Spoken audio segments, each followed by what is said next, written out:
What's up, everyone?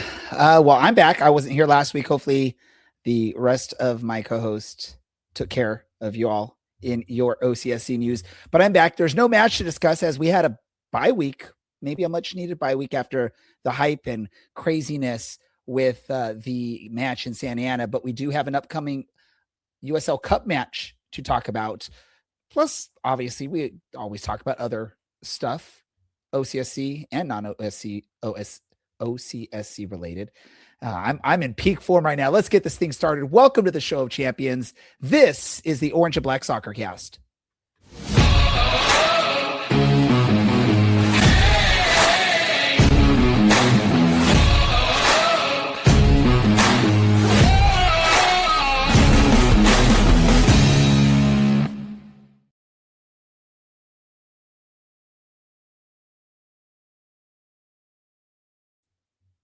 How's it going, everyone?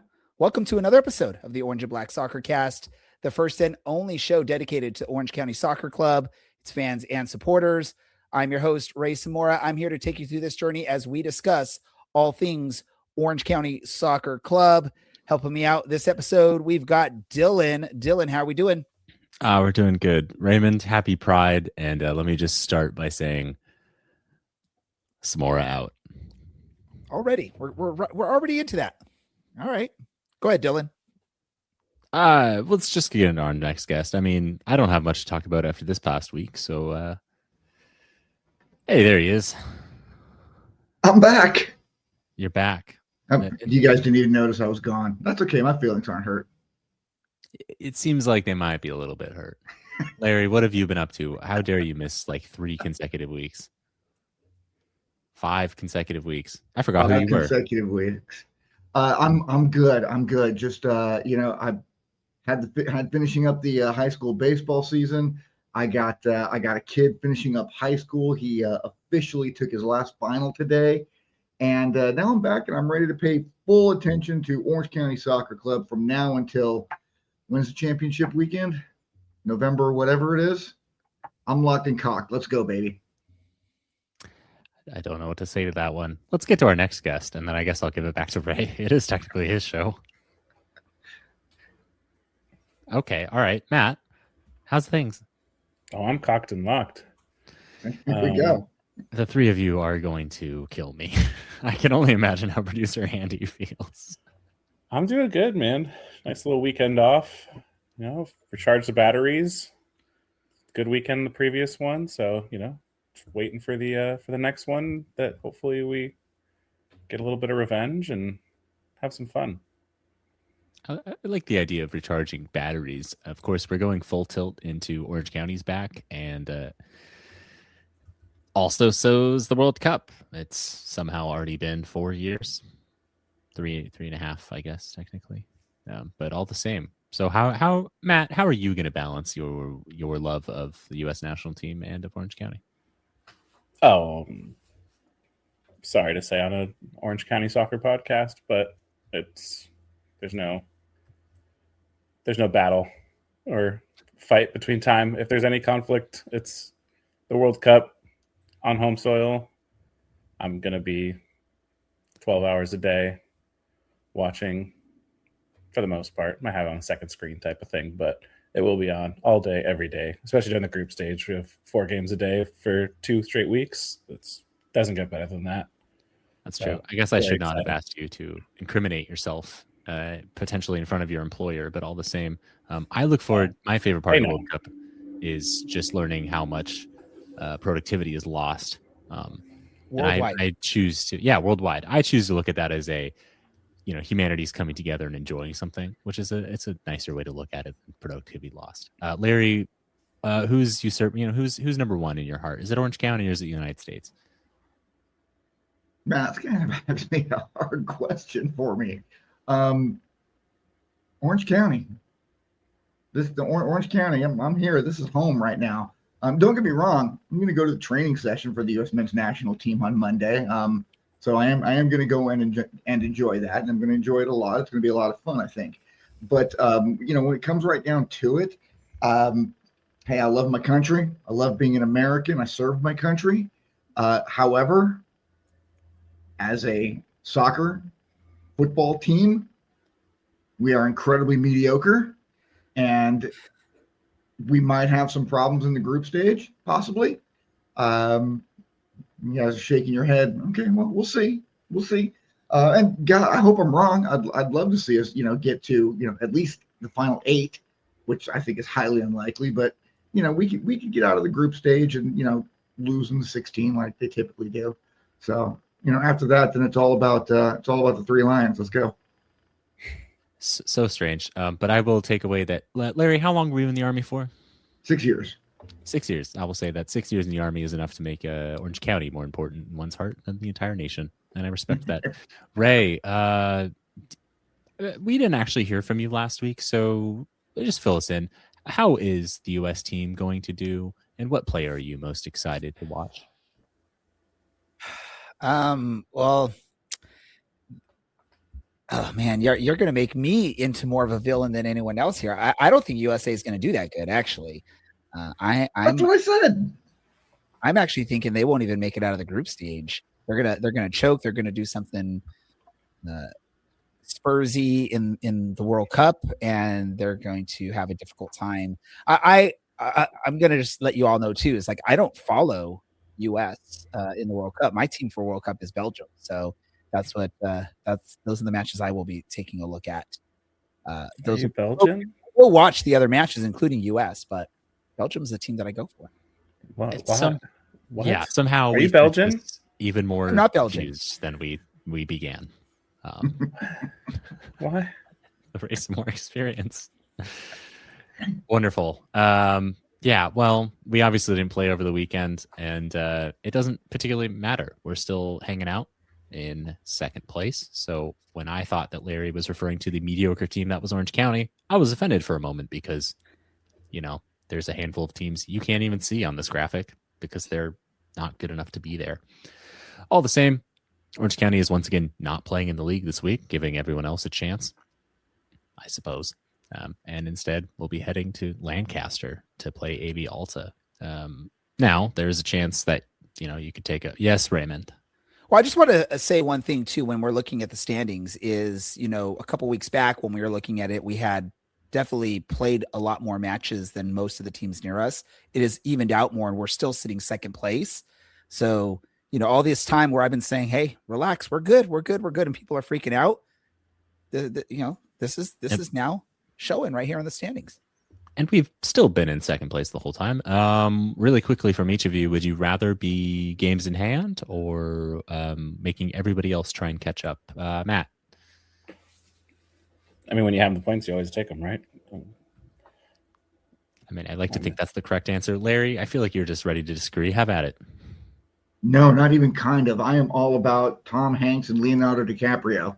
Catch me if you can. Let's go. Okay, thank you for explaining, because while I have seen that movie, it didn't make any sense, though we are learning that movie references are really not my strong suit in the last 2 weeks. Ray? Catch me if you can. Well, I'm very curious, Larry. Could he catch him, and did he catch him? Yeah, he caught him. Okay. But here's the thing. We had an Spoilers. off week. We had a bye week, and we went into the bye week in second place. We came out of the bye week in second place. So what more could you ask for? So now we have another week. I don't know if everybody else is playing in their cup game as well this weekend or not. I haven't looked at the schedule. But if we can have another week where we're not putting up a USL championship game, and we can still come out of there sitting in second place, which highly likely that we can. You know what? How good does that make us look at this point? Well, to answer your question with something producer Andy just pointed out, Coach Stone had pointed out a couple weeks ago when we had him on that we've earned almost as many points on the road already this year in 11 matches than we did in all of last year. So that bodes well. And if that means we get to host playoff matches through the Western side, that's probably even better for us realistically. But this is a team that is doing well. So things are looking up as we head into the summer for once, instead of just going like, hey, what's going on into the month of July and then going on a big run. Ray, you're what are you doing over there? What's happening? You were saying things were looking up, so I was looking up to see where those things were. Okay. All Makes right. sense. I do want to appreciate Gabriel, who is frustrated with Ray for thinking that I'm going to read into this one. Frustrated for thinking that the U.S. is not going to do well, but perhaps being frustrated that Ray is instead supporting the Belgians. And he's claiming that the World Cup and the Olympics are the only times where some uncomplicated, guilt-free nationalism is appropriate. I have no comments to add on to that one. Larry's got a big smile, and Matt has something. Matt, go for it. USA. I've been an AO, American Outlaw supporter for whatever 15 years now. So to me, like, I'm not the most nationalistic person, don't get me wrong, but when it comes to soccer, and every 4 years, especially when you have the chance, it's a fun time for everyone to get together, and just all the soccer fans across the country can come together, except for the ones that support weird European teams for some weird reason, especially when they have no reason to. Super Jan Vertonghen, buddy. Come on. Oh, are you serious? They were my second team when we had like Lukaku, Eden Hazard, De Bruyne, like all in our team. But to be, I don't know. I don't get it. People that are England supporters over U.S. people who have no relationship to the United States or to England necessarily, and who are like against the U.S. Confusing to me. But No, hey, Matt, don't mistake what I know I you're said. not. I'm not saying that about you. I know someone. I know a few people who are like Chelsea fans, who are like England fans before they're U.S. fans, and I'm like, what? Why? Like, are you just a front runner to like? To me, like, it's fine if you want to be a bandwagoner to, professional teams, but to your national team, what are you doing? Like, I'll give you my tie, Matt. I'll give you my tie. My absolute favorite food to eat in this world are French fries, and they originated in Belgium. Thus, Belgium is my team. I didn't realize that. Thank you. If you really loved America, Ray, you would call them freedom fries. I do love the absolute chaos that we have learned about fandom and supporting. It all feels like the answers are wrong. Matt chooses the U.S. over Orange County, which I cannot abide by. Once every 4 Ray, years. for some reason, is more into Belgium than he is the U.S. or Mexico, which would be the other logical option for him. And Larry, for some reason, also likes the English national team. When you go on vacation, are you choosing that place over your house? It's just once every England 4 years. Over my house? Yes. Okay, maybe it was a bad example, but every 4 years, if it was an always thing, then it wouldn't be a question. And as long as the USA is in the tournament, then I got the chant going. I got the red, white, and blue shirt. I'll hang my flag outside of my place and I'll wave it proudly. And then when they get eliminated, it's not a win, Larry. No one's played a match yet. They could theoretically win. The world's a crazy place. You're adorable. I will conclude this wonderful World Cup chat by posing a question that our wonderful listener Maddie King has to ask. What has the USMNT ever done besides disappoint me? Speaking of disappointments, let's talk about AV Alta and the USL Prinx Tires Cup. Last year, this was a little bit heated, of course, and that's not a pun about this match being in Lancaster in June. Things were a little bit crazy. This year, AV Alta has been bad. I think it's fair to say they've been a pretty bad team. Now they're starting to figure some things out and heading into things, but overall, it's been a little bit rough go. Orange County is pretty much already out of this one, so there's nothing to really worry about. But still, as someone that doesn't care to watch a lot of League One, producer Andy took care of finding someone that does watch a good amount of League One, and that's David from the Tumbleweed Times, of course, covers AV Alta. So while we weren't able to have him on tonight, we did get to hear from him a little bit. Producer Andy, David, take it away. Hey, Orange County fans, 3 players to keep an eye on for in this weekend's game against AV. First of all is our central attacking midfielder, Jerry Desdunes. Sometimes he plays as a false 9, but I would anticipate seeing him more or less as a 10. He is one of the best dribbly creative players in League One. He's got top 10 numbers in ground duels, second best success rate among all qualifying players there. tied for 13th in successful dribbles with the 6th best success rate in the top 20. All that to say, he is an effective attacker, and he's got good incisive passing on his day as well. Shutting him down is going to be one of Orange County's biggest tasks. A second player to keep an eye on is going to be left winger Adam Almish. We've got a deep group of wingers, and we might see some rotation. I think we're going to play pretty much our A team, and that is going to mean that Adam Almish is going to need to keep up his form. He scored 5 goals this year. At his best, he can use his speed and physicality to cut inside from the left and cause problems. Sometimes he struggled a little bit with starting too deep and not being able to get far enough upfield to make a difference. But if you want to see some examples of what you can expect from him at his best, look at his goal against Boise. He found a lot of space in midfield to be able to run at the back line, and then look at his second goal against Cosmos that won goal of the week, and just his ability to dribble past players. If you give him enough space, that makes him dangerous. On the back end, center back Kaloyan Polivanov has taken a step forward this year. He has some good defensive action stats. His 12th in interceptions, 2nd in blocks, 16th in aerial duels won, and only one player above him beats out his 71% aerial duel win rate. And so he is an effective center back in a lot of ways. If we can protect our back line, keep goalie Denzel Smith from seeing too many difficult chances, AV is going to feel better about their opportunities. And so watch for Des Dunes.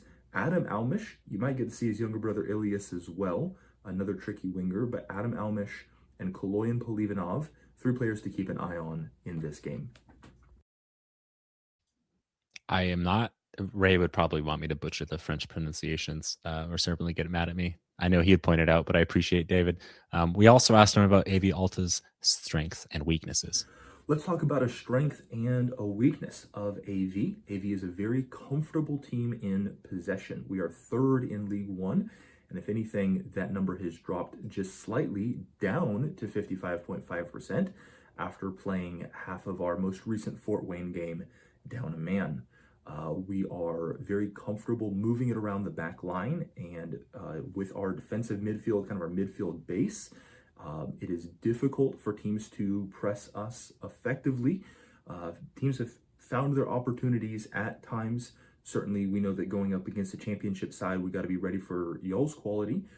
But most teams have struggled to really be able to create turnovers deep in our own area. We're comfortable playing out of the back. Usually going short. Sometimes our center back Polivanov will pull the trigger on some longer passes. And so a very comfortable base there for us. We're going to see if we can pull your press out of position, or if Orange County is going to decide not to press and allow us to just work it methodically up the field. If we have a weakness, sometimes we can struggle to create tricky chances from those closest central areas as an attack. We've got some tricky wingers. Sometimes we play with a false 9. There's a couple of different looks we could throw out, but if you see Cesar Bahena starting at striker, he's probably going to drop in, partnering with our 10, Jerry Des Dunes, in that sort of way. And so compact, well-organized central lines can push us a little bit further out. Now we've got guys that can hit from outside of the box, but we're less of an aerial threat team. We're less looking for that striker to nod at home or something like that. And so a defense that can stay well organized and compact centrally is going to be able to push us away, making it difficult for us to find our way through. If we are able to create turnovers and transitional opportunities, AV is going to feel good about themselves. But we've got a little bit of a weakness when the game fully slows down because of compact opponents. And so something for AV to try to build on, something that we're going to have to work on heading into this Saturday's game. And finally, of course, he watches them every week. We asked him about some early signs of what success would look like. How is AV going to know if they're on track in the early stages of this game? 2 things that I'm looking for. First of all, can they handle and channel the emotions and the energy of this game? Whether or not Orange County feels like this is a rivalry, AV is treating it as that. Our closest opponent is 800 miles away in Boise in League One play. We don't have anyone closer. And so for you guys in the championship that have manageable road trips to Vegas, even Sacramento, Monterey Bay, Phoenix, we don't have anything that is that close. And so any California opportunity is a big one for us. The AV fans are going to be hyped up for this one. For any traveling Orange County supporters, I think you're going to have a great time. We've got a friendly enough fan base, but get ready for some ribbing. This is going to be a big game for us. If we come out too keyed up, a little jittery, that's going to be an issue. If we come out intense and locked in and ready to go, I think this could be a good game. So I'm watching how that kind of emotion and energy plays out in this one. In terms of an on-field item, I am looking to see if we can spring our front four to run at your back line with pace. We typically play some kind of a 4-3-3, usually a 4-2-3-1 kind of look, sometimes with a false 9. Jerry Desdunes often at the 10. And so along with the wingers, the front four is going to try to be able to create with pace. For being a high possession team, we are less looking to work our way methodically by 7 intricate passes in your box, and more looking to get one of our dribbly attackers moving in a one-on-one situation and trying to beat their man. And so if we are able in the early stages of the game to create runs at your DMs, your fullbacks, your center backs at pace, I back Adam Almish, Jerry Desdunes, some of our attackers to make good on those at some point. If we're having to run at 8 guys in a mid to low block and really having to pick our way through, we're going to struggle a little bit more there. And so can our attackers find opportunities in space at pace to be able to run at your back line? Before we jump away, I just want to say thank you, David Adams of the Tumbleweed Times, for providing us these videos. Unfortunately, we couldn't get him on, but I hope we get to get him on sometime in the future.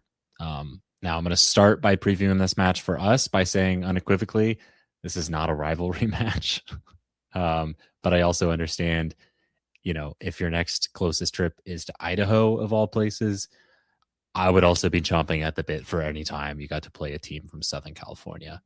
I'm at a point where I kind of miss Los Dos and San Diego just because you could go there in a reasonable amount of time. Now, Ray, David just talked about teams being able to sit back and have success against AV. Orange County is obviously known to press pretty high up the pitch. So does that provide you any worry? I'm just going to say this. I don't expect anything out of Orange County this match. I don't even know what lineup we're going to bring out there. Both of these teams are basically eliminated from this competition. And so who does it matter more to? I believe, like our guest was saying, I mean, it's a big match for AV Alta because it's a local team that they're playing. And obviously when you're the little team playing against the bigger team, it's a bigger match regardless of where you are in a competition or what the results mean. So I can't answer that question, Dylan, because we could very much see a very rotated side and players that we don't even know what to expect out of them at this point. So I'm going to have to say, I don't know. That's fair enough. Ray, it's probably a good thing you're not, in charge of all the video and all the tactical analysis that the club does heading into Saturday's match. But, we'll get the opportunity to actually speak to someone who maybe has heard something. He probably can't tell us what he's heard, but all the same, I am very, very pleased to welcome your number one goalkeeper for Orange County, Alex Rando. Alex, welcome to the Orange and Black Soccer Cast. How you guys doing? Happy to be here. We're glad to hear. For everybody who isn't we've been asking for a while, so we're really happy to have you here. And we'll just jump right into it so you can get some rest and get focused for Saturday's match against AV Alta. Awesome. You actually have taken over for Colin Shuttler a second time in your career, if I'm not mistaken. I believe at 2020 and at the University of Virginia, you guys were teammates. And now again, I guess you've taken over for him here at Orange County. Did you speak to him before signing for Orange County? And if so, if you care to share, what you guys talked about? Yeah, a little bit.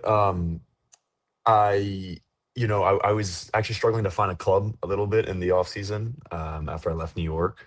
For those who didn't know, I played with MICFC for a while. I grew up in New York. And so I was texting him. I know Deckel Keenan as well because I played on the Lights in 2021, and Deckel actually was my center back, and he's one of the assistants now on our first team staff. So yeah, no, I texted Colin a little bit. Him and I probably texted like maybe once a year or so, intermittently. We're still fairly close. So. Wonderful. Larry, I believe you had a question. I got a couple of them for you. Alex, how you doing, buddy? Good to have you here. I'm great. Thank you for having me. Yeah, no, we have Dylan wasn't kidding. We have literally been asking to get you on the show since I think like week 2 of the season.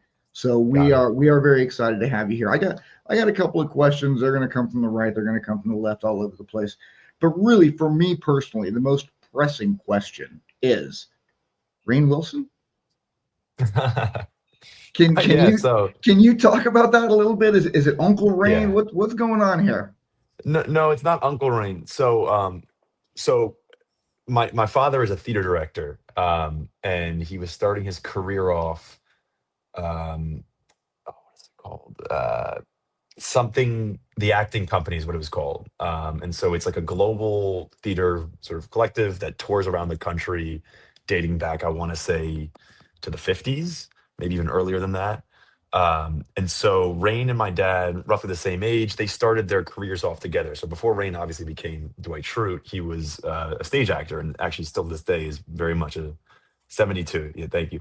Is very much a stage actor. So my dad was a stage director, and hold on one sec. Someone's hitting the doorbell.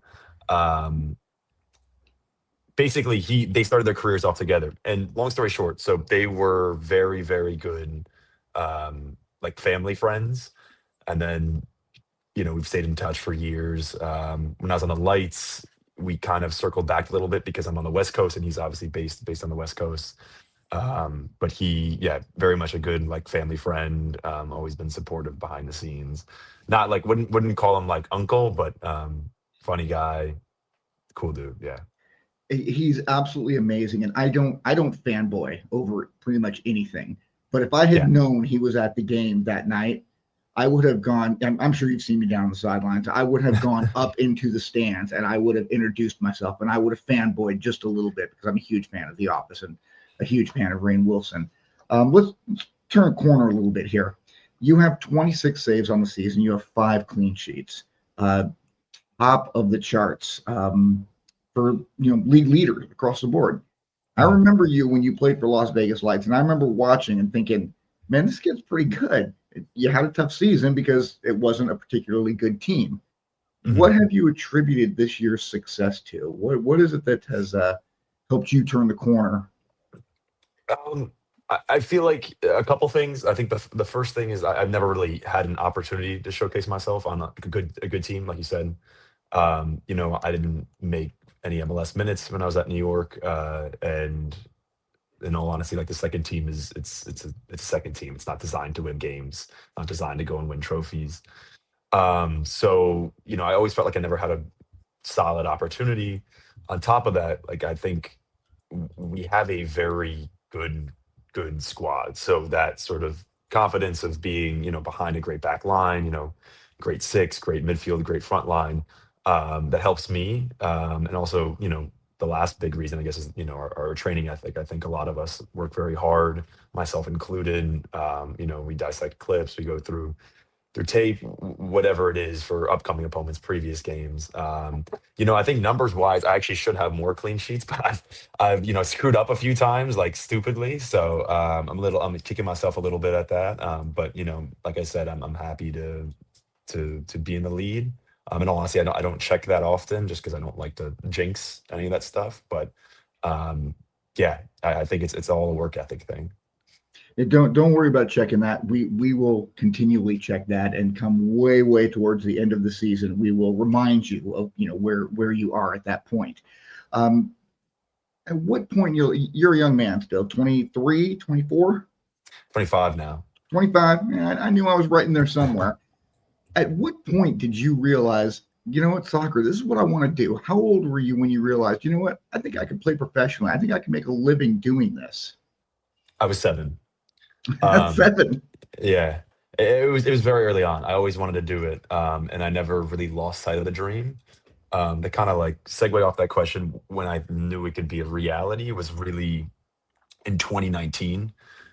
So I initially was at Stanford University, and I ended up getting in this massive fight with the head coach. And basically, what he did was he threatened academic probation, which for those that don't know, is just means I'm not an athlete, just purely a student.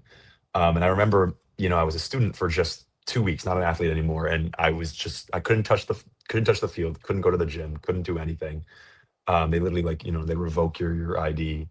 Um, and I remember being super depressed and being like, this is really what I want to do. And if you think about like school versus soccer at that age, like Stanford University at the time, probably number one, maybe number two school in the country, and like a soccer career that I don't really know what's going to happen yet, but I know that that's what I want to do.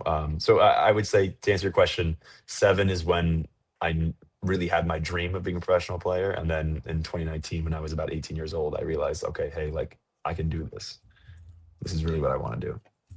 And at 7, did you think you were better than everyone else on the field? Because I know a couple of not professional athletes, and they have told me not to be cocky, not to talk about how fantastic they are, but they have told me that, probably 8 or 9, I realized that people my age, I could blow them all away, and I could be playing with guys 2, 3, 4 years older than me. Was it like that for you as well? I was definitely playing up. I didn't, and still this day, I don't think that I'm, necessarily better. Goalkeeping is a weird position, right? Like I don't think like I'm necessarily better than, you know, every other goalkeeper. And I think it just depends on, the night and what kind of goes in. And I'm never looking at that like to compete. I'm just always looking sort of internally and seeing, what can I do? How much better can I be? That's kind of the mindset I always had, even as a kid. But when I was very young in New York, I had a coach named Memo Valencia, who's now the Portland Timbers goalkeeper coach, or has been for almost 10 years now. But he was in New York, and I was working with him, and he just kept saying like don't give this up. Like you have a lot of potential, and this is really something that you can do. And so that sort of always resonated in the back of my mind, and still does to this day. Like I mean, even when I go and train. So that's kind of how it was like when I was younger. Okay. One more question for you, Alex, and one more question, and then a quick comment. During the games, the home games, I am always on the opposite end of the pitch from you. I'm always down on the offensive side because I want to try and fill in the goals. So I don't get to hear what's going on down on your end. How much are you communicating with the back line, especially with Tom Brewitt and with Garrison? How much talking are you guys doing during games? And how much is that helping you to be successful? Two things. One, talking keeps me very focused, right? Because I'm actively communicating and trying to figure out tactically where to put guys and kind of that whole thing. Um, it really depends on the kind of scenario and the environment. So, for example, when our home fans are behind us, I'm actually communicating less, simply because they can't, they can't hear me, right? But on the other end, when the fans aren't behind us, I'm communicating a lot more. And it's the same thing as like at an away game as well. Like if they have like a big fan section behind the goal, that half I'm pretty much not going to say anything unless it's corners, set pieces, that kind of stuff. And then when it flips and goes the other end, I'm talking a lot more. In terms of like what I actually say, I try to refrain from anything offensive. So I'm a defensive player, right? I'm a goalkeeper. I don't score goals. That's all for the offensive guys. And I know when like players who are more defensive oriented talk to offensive players that get mad, and it's vice versa. So like if an offensive player tells me to do something, I don't really like that, right? So everything I'm saying is all defensive, especially in transition. I'm talking a lot. With Tom is very vocal as well. So him and I talk the most. And most of what I relay goes to the center backs or to the full backs, occasionally the 6 as well.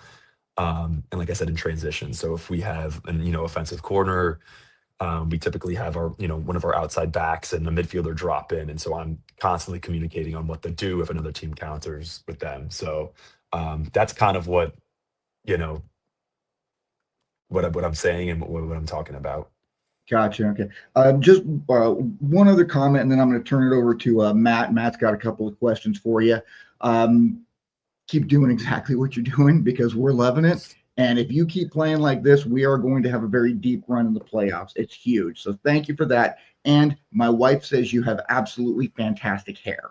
And with that, I'm going to turn it over to Matt. Appreciate that. Yeah, I'll just start off by saying, first of all, I don't know if you know this or not, but your predecessor did score a goal. So you absolutely that is true. Goals. So I'll take that back. Yeah. So we're expecting at least one from you this season. Hopefully you can top him with two. But hopefully we're never in that position where we need it. So never mind. One quick question, piggybacking off one of Larry's questions. Were you always a goalkeeper, or did you do the good old journey of best player on the field, striker to midfielder to defender to goalkeeper? I did not do that. I was pretty much always a goalkeeper. About when I was about 6, that's when I was like locked in with that position. As I got older, I played futsal where I play in the field, really up till I was like 13 to try to improve on my foot skills. I think that's quite important. But no, I was mostly a goalkeeper. I played a lot of baseball. So that was kind of the other sport I played. A little bit of basketball. I was never very good at basketball, but I pitched. I played left field. Still really, really love baseball as well. And so those were kind of growing up what I was doing, but mostly just goalkeeper.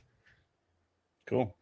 Yeah, as someone who is your Sunday league pickup game goalkeeper, because I can only last about 5 minutes outside of the thing. I hear you there.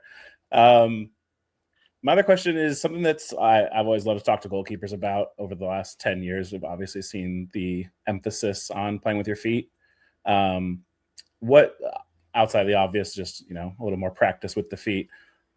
Talk me through that a little bit with you and how it's something you feel like you've adjusted to over the however long that's been a thing. And I know feels like it's always pressure. It seems like it seems like you don't play it quite as much as other teams before, but curious to see how you think about that. And I think,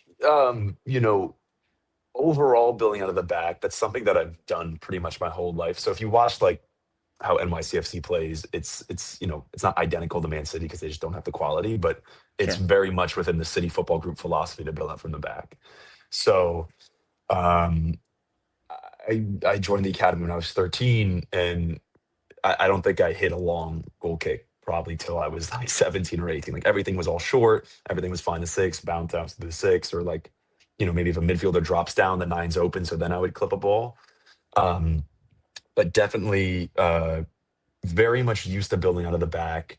This has actually been like a nice breath of like fresh air for me, where we don't overbuild, which is the way I like to look at it. It's very results oriented, and that's kind of what our boss teaches us. I mean, there'll be moments where we try to build out. Like I'm thinking of like Oakland away, first half we were building a lot in like that first like 20-30 minutes, and then obviously we go up 1 goal. And then after that, it's like, all right, we're away from home. Let's just sort of pack it in and put the ball long. So I think it's more of a results-oriented approach, but we can always, build here or there, mix it up a little bit. Yeah, I've been a fan of how we've done it this year. I think we do it when we need to, and we don't just do it just to do it. And also, here's the hoping now that Pep's gone from Man City, that the world sees less forced building out from the back, thinking that's the only way to play soccer. So I'll pass it over to Dylan and let him get into some fun questions. Yeah, Alex, I appreciate you really speaking candidly about maybe some of your, seems like, frustrations with some side of the professional game. That honesty is certainly greatly appreciated here. You mentioned it. You're one of many baseball adorers on the show. So Yankees or Mets? Neither. And you guys aren't going to like my answer. So I'm a massive Houston Astros fan. Okay. And so my dad is from Houston. My dad, Larry, you a Houston Astros fan? No, I just hate the Dodgers. So the Houston Astros upset the Dodgers, and that makes me very happy. Yeah, no, not a Dodgers fan, not a Yankees fan. I was a Mets fan a little bit purely because I went to a game and I ended up dropping my baseball hat. I was in like the second or third level. This was actually at Shea, so this is before City Field. And I dropped my hat, and they used to have this net on the first level where they would catch foul balls.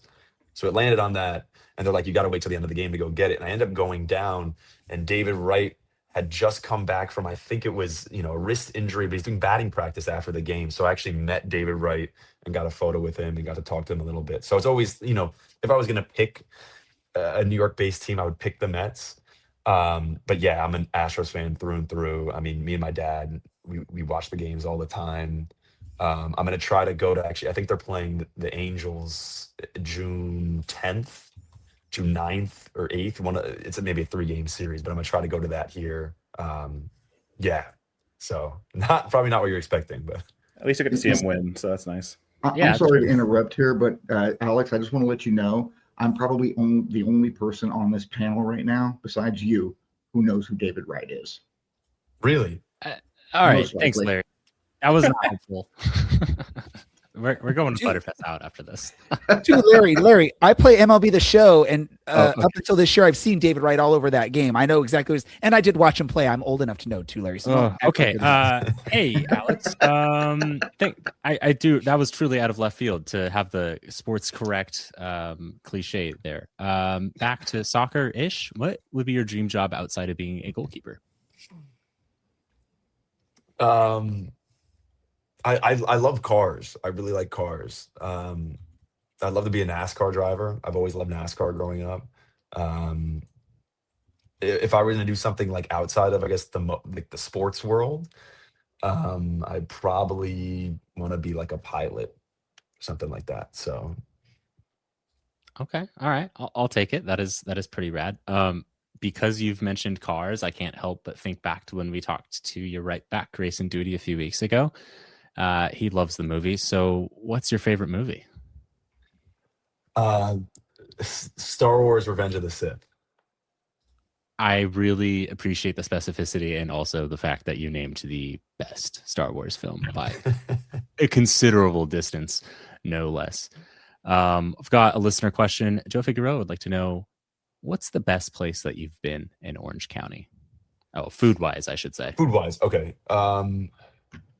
There's been a lot. I mean, honestly,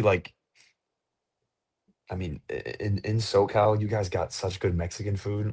I swear, maybe to you guys, some spots are better than others, but that's one thing that you definitely have, New York City beat is the Mexican food. So I don't have a single spot, but I just love, I just love the Mexican food here. If I were to have to choose a restaurant that I really like, I just recently went to, it's called Mozambique. It's in Laguna. It's kind of cool. It's like they got a bar and they got a rooftop, and the rooftop is the restaurant, but it's Mozambique food from the country. And they got some great steaks, some great chicken stuff, good grilled, shrimp and fish. So that's probably my, best. Like I said, I haven't really been out and explored enough. I still need to do that, but that's probably, a good one there. I appreciate that. I just wrote that down for my next trip. Alex, you mentioned the Mexican food, red or green sauce? I'm green. Oh, okay. All right. You're going to get a lot of credit. Ray's going to love that one. And finally, what's your favorite vegetable and how do you prepare it? Favorite vegetable? I would say spinach and just saute, easy with some chopped garlic, maybe a little sea salt. Yeah. It's a good way I to love do it. it.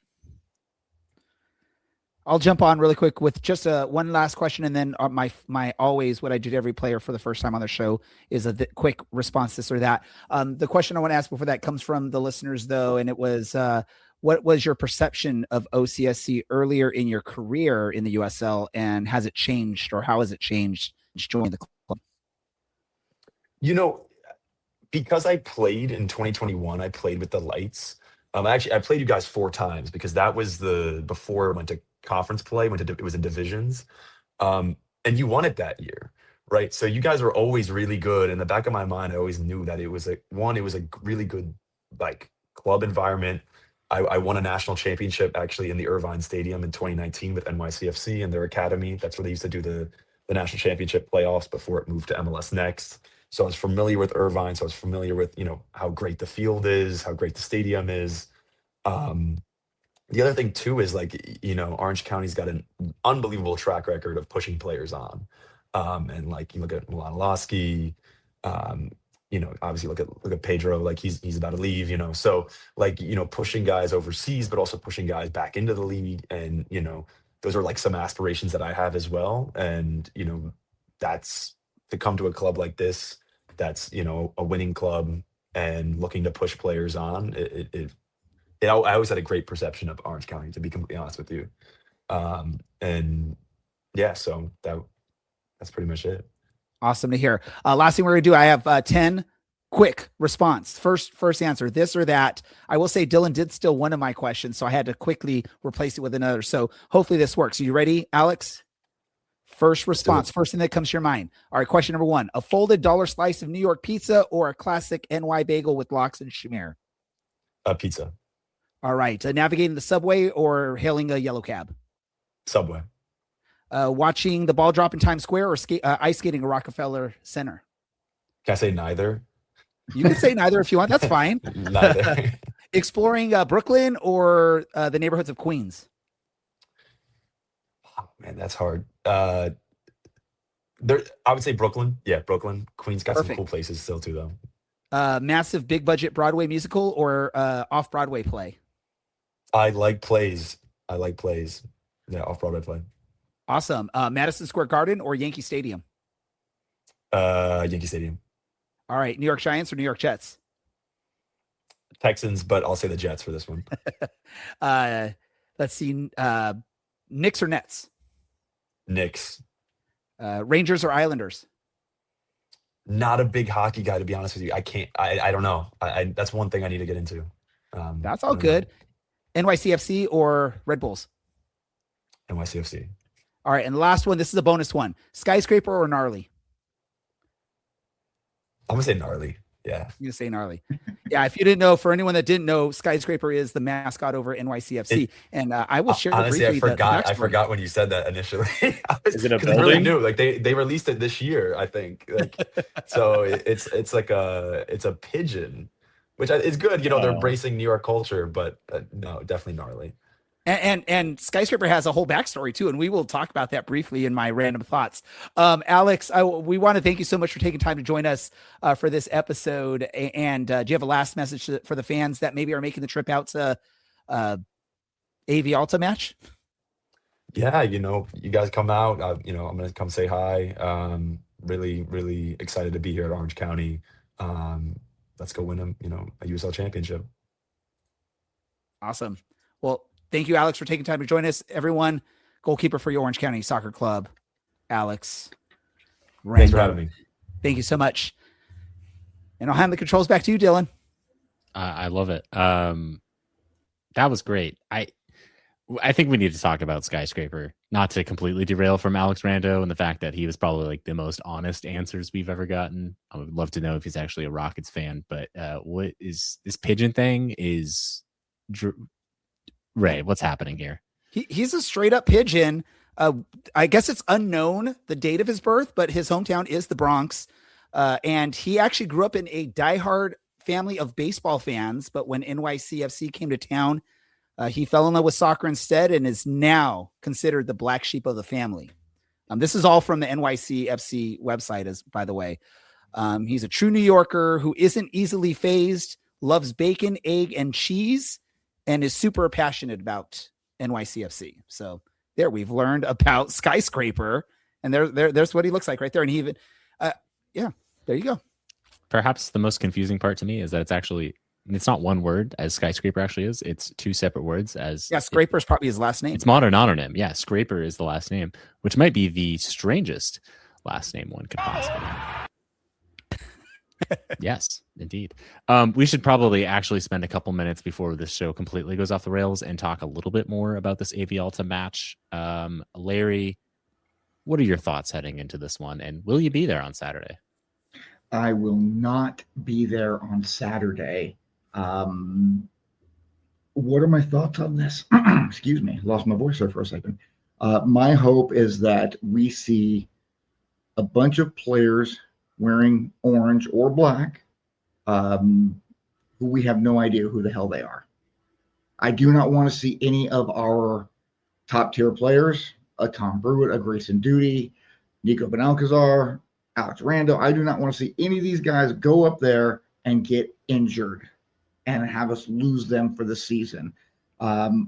Listen, I'm sure I have a lot of affection for the OCSC2 kids, but it's not going to hurt us in the USL Championship standings if one of them gets injured and can't continue the season. So I hope a lot of the young guys get a good opportunity to show what they've got. And, if we come out with a win, great. If we come out with a draw, okay. If we come out with a loss, who cares? We are eliminated from this tournament anyway. So, yeah, that's my thought. Fair enough. I do want to point out that we did just play a match on turf and no one got hurt. But all the same, yes, as for every match that Orange County plays, I really hope no one gets hurt. Perhaps we can sign Larry and or Ray to a one-day contract and let them run their little hearts out. Ray, your thoughts? I'd go to Lancaster for that. You could sign one of these French fries or snails to play for Orange County, and that'd probably be nice instead of our players. 100%. No, I do not want to see Grayson Duty playing on that pitch. I know he would probably, it'd be, the redemption come back and beat the pitch that took you out for the whole season. But jokes aside, I agree with Larry. I don't want any of our key players out there.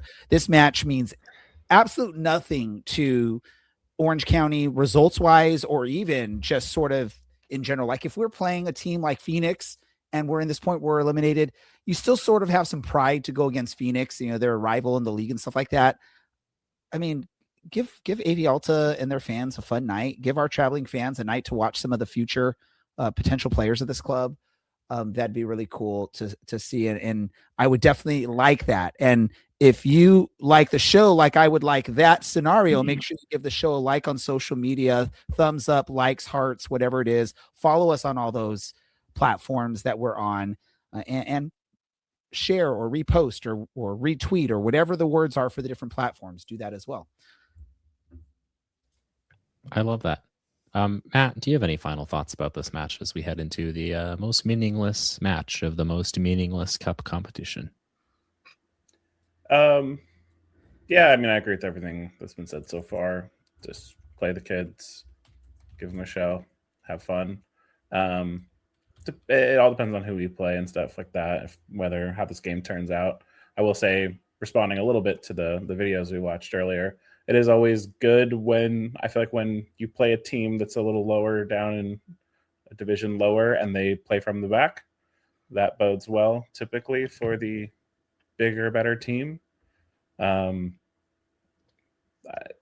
We'll see if they actually do play that way or if they think, in order to beat this team, we have to sit back and defend. So who knows? Maybe we'll see a fun game of goals if they decide to try to play out from the back against us and we press them into 3 or 4 goals. I wouldn't mind a 4-3. I mean, just for the chaos of it, we might as well enjoy something. Producer Andy, the co-host, is clamoring for your take on this match, if you care to provide it. You can just summon him.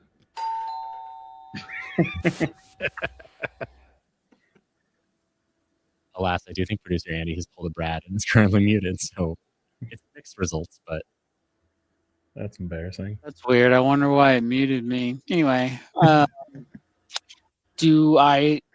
was the question? I think we just wanted your thoughts. Repeat your comment. Repeat my comment.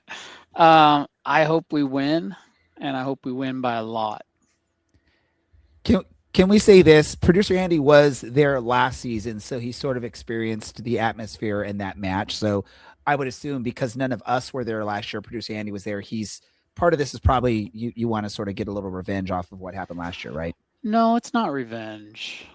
I'm not that kind of guy. I hope we win, and I hope we win by a lot. There we go. Are we gonna? I don't know. Do I hope we do? Yes. I think someone said earlier, Alta's been really struggling. I think there was a point where they hadn't won a game since like October, and then they recently won a couple, I think.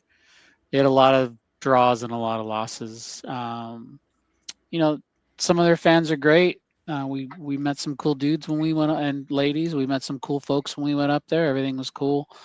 I think Larry said it earlier. You know, this is probably their biggest game of the year so far, and for us, it's 90 minutes of trying to not get hurt.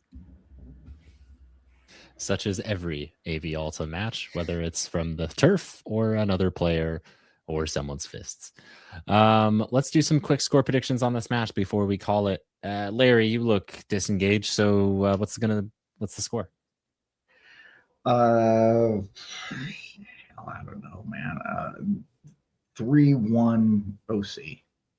Great. Matt, I saw you yawning. So is this match going to be a snooze fest?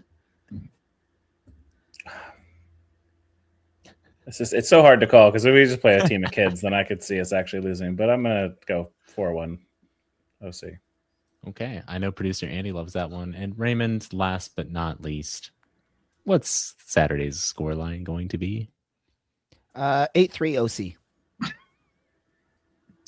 All right. Hey, I'll take it. Whatever. That's a goal every 11 minutes and a change. It still would be less red card or less yellow cards than we had against Phoenix the last time we played in this competition. So there you go, guys. Ray's 2 obsessions in 2026: weird AI art and that Open Cup match and all the yellow cards against Phoenix.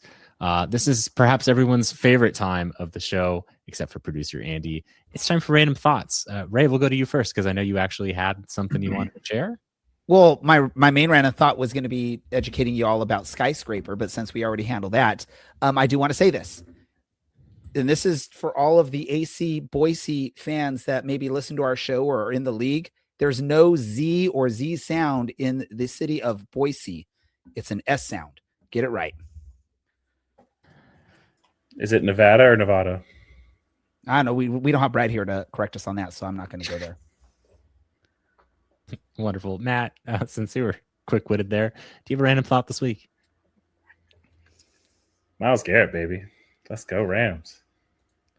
Great. I'm going to pretend I understand what that is, but this might as well be a reference to Fast and Furious. Larry, your random thought. My random thought. Today was my son's last day of high school. He took his last final. He passed all his finals. He did great. He is graduating from high school on Thursday, which means he is no longer a child because I also took him yesterday to go vote for his first time. So if you did not vote in the primaries, you know what? You don't get to bitch about the results. If you don't like the results, you either vote or you shut up. Those are your 2 choices. So he gets to vote. He went and voted, so he can actually speak up about stuff. I'm very proud of him. He's had a great year. And yeah, let's go. He's on to bigger and better things. May we all be on to bigger and better things. I don't have much for random thought. I just want to reiterate, happy Pride, everybody. It's June 2026. We're still here, and I believe we are now 1 week short of having done the show for 8 years. So we will see you next year, or see you next week, excuse me, for what I think is technically the 8th anniversary show. That'll be chaotic, I'm sure. But for Ray, for Matt, for Larry, for David Adams of the Tumbleweed Times, for Alex Rando and producer Andy, this has been the Orange and Black Soccer Cast, and we are out.